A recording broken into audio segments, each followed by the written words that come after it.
Et par rapport à ce match-là, je pense que c'est un match qui va me rester à travers la gorge avec un goût d'inachevé. Pourquoi? Parce que par rapport au contenu, on peut retenir quand même quelque chose. Quelque chose d'autant plus que ces enfants ici sont des néophytes dans cette compétition. Et dans la plupart des cas, ce sont des jeunes, pour la première fois, ils prennent part à cette compétition-là. Et au regard de ce qu'ils ont présenté sur le terrain, je n'ai pas beaucoup à rougir, mais je pense que ce que je craignais est effectivement arrivé parce que même à la conférence d'avant-match, j'avais dit que nous avons un péché mignon, c'est lui de ne pas marquer. Donc nous avons déjà une certaine base défensivement, mais il nous reste à aller chercher comment gagner le match. Parce que pour gagner un match, il ne faut pas prendre des buts, ça c'est vrai, mais il faut plutôt en marquer plus que son adversaire. Donc jusqu'à aujourd'hui, on n'a pas été capable de le faire. C'est ça mon inquiétude.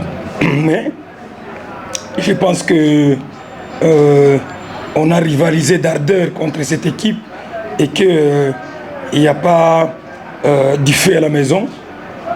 Et ce qui est arrivé aujourd'hui peut aussi arriver en Afrique du Sud, c'est pas impossible. Nous allons jouer contre une équipe qui va chercher à marquer, qui va venir. Or, nous savons tous que quand une équipe attaque, elle se découvre forcément. Si nous pouvons être tranchants sur quelques rares occasions que nous allons nous procurer, parce que je sais que nous avons la possibilité, la capacité de nous en procurer, nous pouvons faire mal. Mais après, les intentions, les pensées et les projections, les plans de jeu, c'est bien beau, mais après, il va falloir les matérialiser par rapport à ce que les enfants vont faire sur le terrain. Être satisfait, je dis non, mais projeter de façon positive dans l'avenir, je dis oui. C'est une question assez délicate. Pourquoi? Parce que déjà, nous, on avait prévu de quitter le pays le 22. Et curieusement, le calendrier tombe sur le même jour. Est-ce qu'il faut repousser le voyage avec les pénalités qui viennent? Parce que quelque part, il faut dire les choses telles qu'elles sont. Jusqu'au jour d'aujourd'hui, il n'y a aucune subvention. Les clubs travaillent avec leurs fonds propres, alors que dans les temps, c'était des situations gérées par le gouvernement.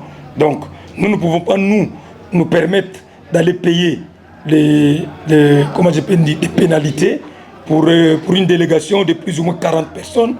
C'est pratiquement la moitié de ce qu'on a payé, qu'on doit ajouter pour ajourner le voyage. Donc, et là, bon, ça c'est moi qui l'ai dit, mais si la Linafoot trouve qu'elle peut nous aider à voyager et jouer le match, nous on est prêts pour jouer.